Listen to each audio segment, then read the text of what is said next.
Bismillahirrahmanirrahim. Assalamualaikum warahmatullahi wabarakatuh. Alhamdulillahi rabbil alamin. Assalatu wassalamu ala asrofil anbiya'i wal mursalin nabiyyina Muhammadin wa ala alihi wa sahbihi ajma'in, amma ba'd. Pertama-tama, marilah kita panjatkan puji syukur atas kehadiran Allah Subhanahu wa taala. Atas berkat rahmat dan karunia-Nya lah kita sempat hadir di tempat yang penuh barokah ini guna melaksanakan sholat Isya secara berjamaah. Insyaallah akan disusul pula sholat sunnah tarawih dan witir secara berjamaah. Salam dan salawat kita kirimkan kepada junjungan kita Nabiullah Muhammad sallallahu alaihi wasallam, kepada keluarga beliau, sahabat-sahabat beliau, serta orang-orang yang mengikutinya hingga akhir zaman. Jamaah yang dirahmati Allah Subhanahu wa taala, adapun kami panitia amal daripada Masjid Uwais Al-Qarni akan menyampaikan beberapa hal, yaitu saldo kas Masjid Uwais Al-Qarni pada malam kemarin sebesar Rp4.300.900. Adapun pemasukan isi kotak infak pada malam kemarin yaitu sebesar Rp192.000. Isi kotak infak subuh yaitu sebesar Rp123.000. Sumbangan dari tanpa nama sebesar Rp300.000. Sumbangan dari Pak Nasir sebesar Rp100.000. Adapun pengeluaran transportasi mubalik sebesar Rp200.000. Jadi total saldo pada malam hari ini itu sebesar Rp4.816.900. Insyaallah yang akan membawakan konsumsi buka puasa pada esok hari yaitu keluarga Bapak Abdul Jabbar atau bapaknya Azza, keluarga Bapak Haji Agus, keluarga Bapak Ansar, keluarga Ibu Haja Juheri. Alhamdulillah kami selaku panitia amal Ramadan Masjid Uwais Al-Qarni mengucapkan terima kasih banyak kepada Bapak Ibu yang telah menginfakkan hartanya. Semoga Allah Subhanahu wa taala membalas berlipat ganda pahala dan rezekinya. Amin ya rabbal alamin. Insyaallah yang akan membawakan ceramah tarawih pada malam hari ini yaitu Ustaz Asyirafullah dengan judul Yakin Janji Allah Subhanahu wa taala dan Rasulullah sallallahu alaihi wasallam. Sekian dari penyampaian kami. Mohon maaf bila ada salah kata yang kurang berkenan. Billahi taufiq wal hidayah. Wassalamualaikum warahmatullahi wabarakatuh. Kepada Bapak Ustaz kami persilakan.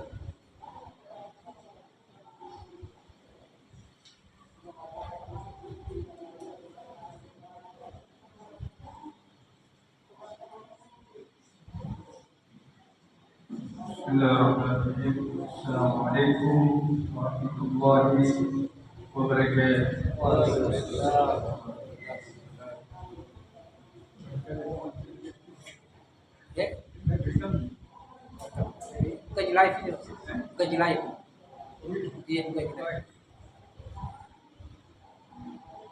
Alhamdulillah, wa nasta'inu wa nastaghfiruh wa na'udzu billahi min shururi anfusina wa min sayyi'ati a'malina.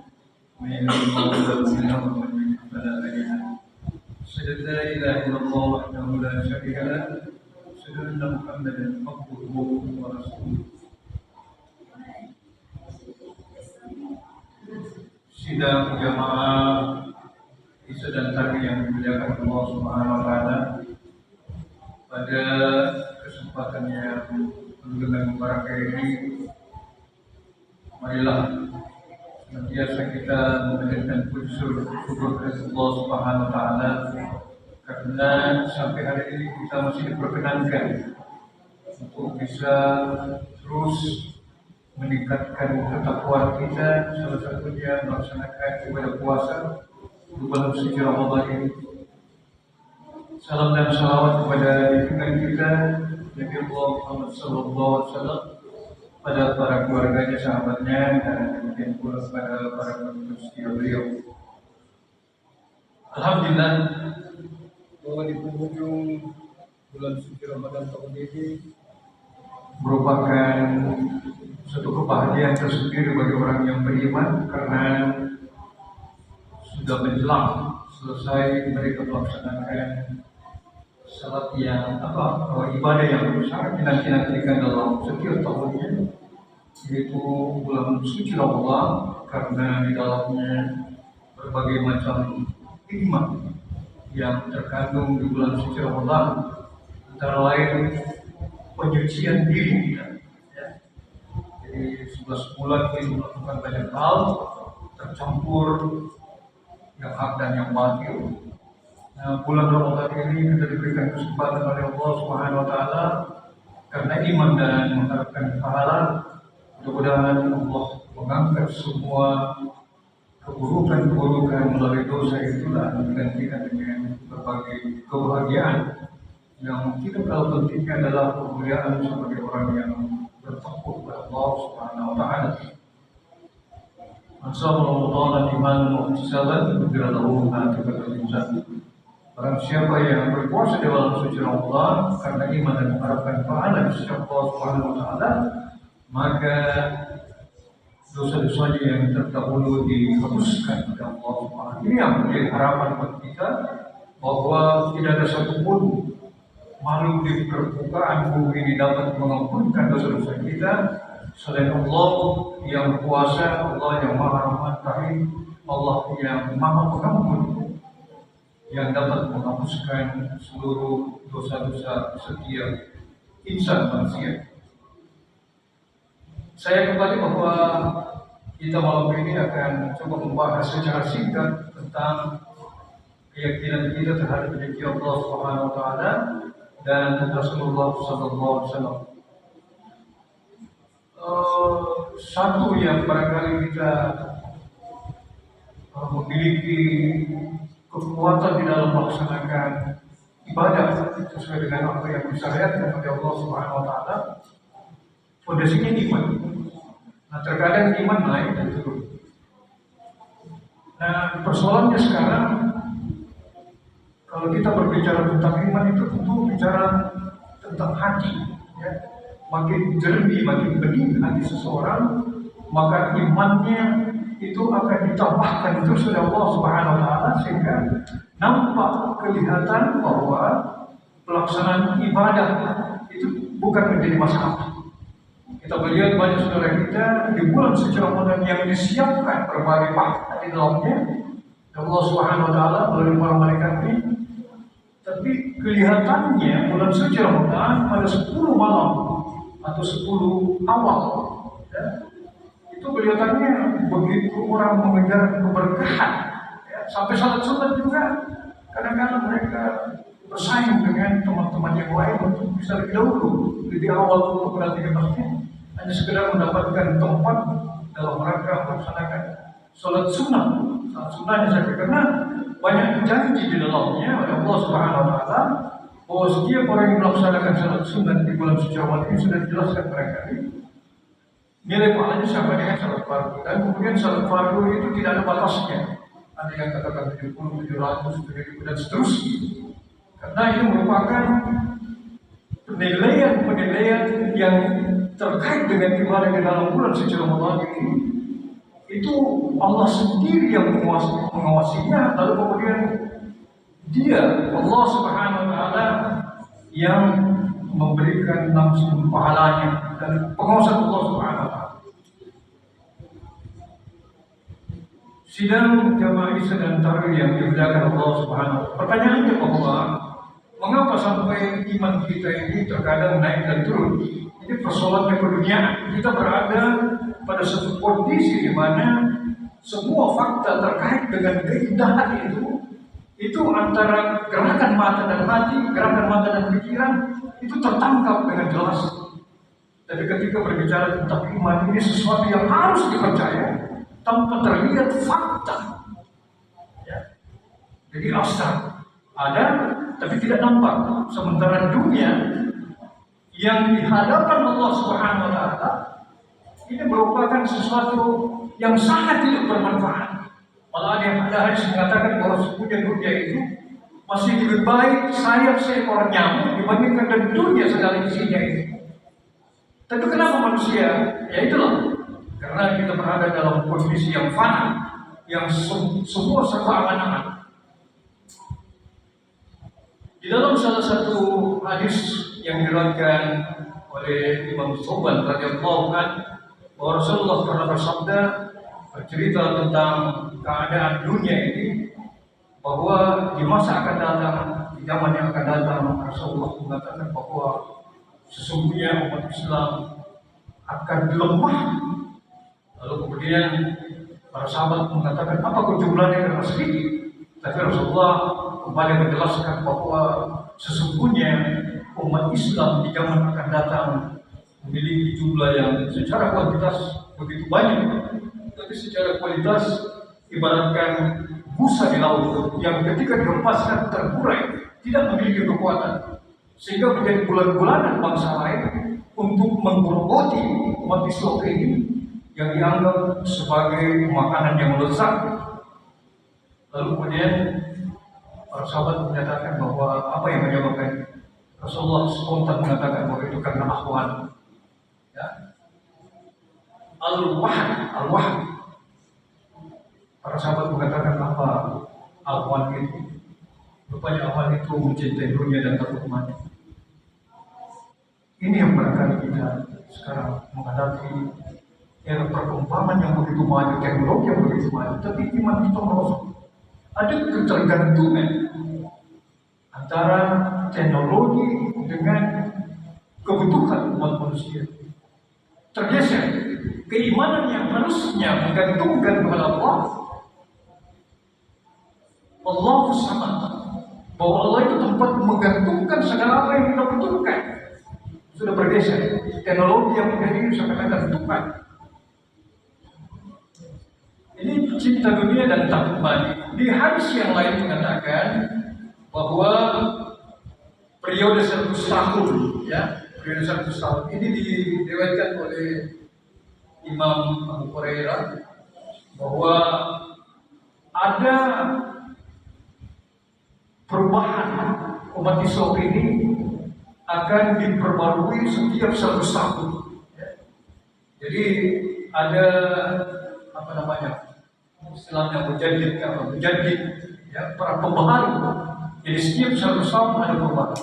Nah, di 2024 ini merupakan waktu perubahan itu, karena kejatuhan umat Islam ketika di zaman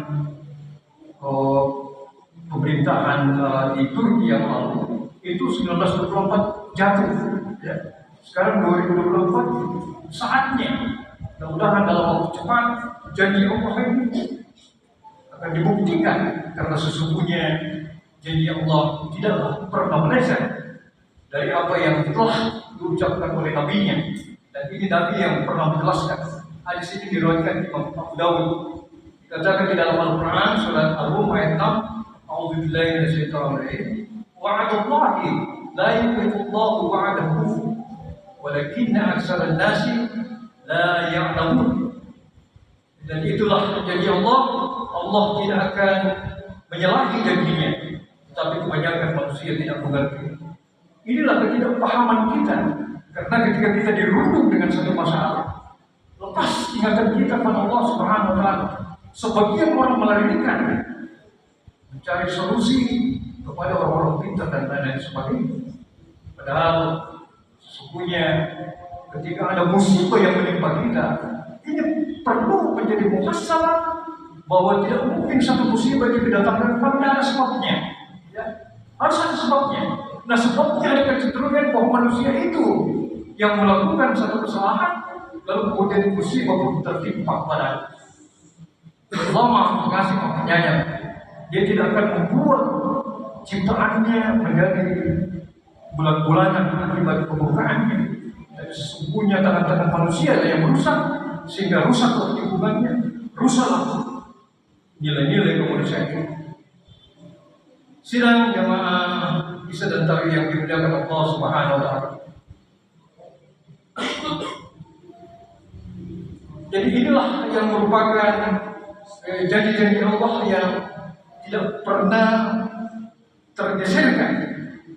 Nah, yang paling penting dalam kesempatan yang berbahagia ini, itu sebagai orang yang beriman, satu-satunya jalan kita tidak bisa lepaskan yang namanya Al-Quran.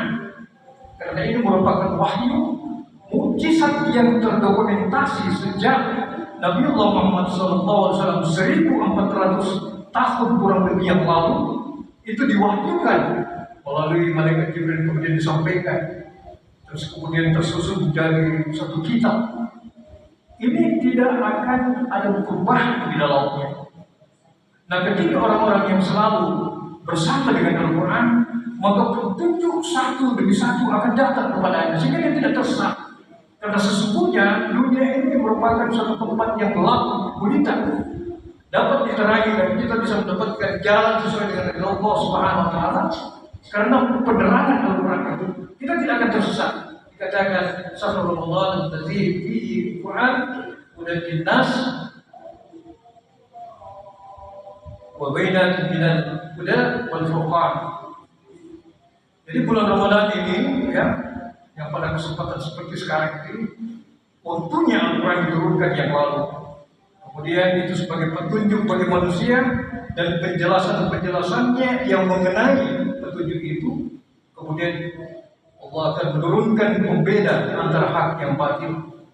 Jadi bagi barang siapa yang senantiasa menjadikan Al-Quran tolong ukur di dalam perjalanan kehidupannya, menjadikan petunjuk di dalam perjalanan kehidupannya, maka sesungguhnya ia telah memenuhi janji-janji Allah Subhanahu Wa Taala yang pasti, tidak pernah tergeserkan, tidak pernah terlewatkan, tidak pernah ada perubahan, karena merupakan janji yang pasti. Lalu kemudian dikuatkan dengan surat Al-Baqarah ayat pertama, ayat kedua, zalikal kitabu la raiba fihi hudal lil muttaqin. Jadi di dalamnya Al-Quran ini tidak terdapat cacat, ya. Sesuatu yang lurus-lurus, lalu kemudian itu menjadi petunjuk bagi orang-orang yang mendapatkan kemuliaan itu, yaitu orang-orang yang bertakwa kepada Allah Subhanahu Wa Taala. Nah, berkaitan dengan janji-janji Allah itu, Al-Quran telah banyak sekali menjelaskan di dalamnya. Sisa bagaimana kita mau menjadikan Al-Quran itu sebagai alat untuk menjadi pembantu kita dalam menentukan atau mengikuti, melanjutkan kegiatan-kegiatan kita dalam kesehariannya menuju kepada pintu gerbang kematian. Karena sesungguhnya kita manusia memiliki batas waktu umur yang jelas, bahwa di penghujung umur kita ada yang namanya kematian, lalu kemudian kita pasti kembali kepada Allah Subhanahu Wa Taala. Oleh karenanya maka setiap jengkal yang kita lalui dengan aktivitas kita apapun, latar belakang aktivitas kita, senantiasa kita bermohon bermunajat kepada Allah Subhanahu Wa Taala, mudah-mudahan diberikan petunjuk, lalu kemudian kita diantarkan kepada satu jalan yang dimana kita hidup di dunia bahagia, dan tentunya ada jaminan bagi orang-orang yang lurus di permukaan bumi Allah yang mendapat perlindungan dan tidak ada mendapat tempat yang bahagia. Ini barangkali yang saya ingin sampaikan kepada kesempatan ini. Maaf, kita tidak boleh banyak, kita putus barangkali. Saya kira kita tiba pada kesimpulan bahwa yang pertama, janji-janji Allah itu pasti benar, sehingga yang kedua, maukah kita ikuti janji-janji Allah yang sudah pasti itu, atau janji-janji dari makhluk, ya. Sekarang musim baru kita lewati, musim kampanye, ya. Terkadang ada istilah-istilah yang tidak mengenakan ketika janji kampanye itu disebarkan, lalu kemudian nyaman di telinga, kita ikut di dalamnya, ternyata kita terjebak di dalam. Nah, Allah membuat janji-janjinya melalui Al-Qurannya, melalui hadis-hadis yang disampaikan oleh Rasulullah, merupakan satu kepastian yang harus, kalau kita mau selamat kita ikuti, dan kalau kita menjauhi pasti tidak jelas keberadaan kita di permukaan bumi. Demikian ada jawaban jemaah. Bila itu Assalamualaikum warahmatullahi wabarakatuh.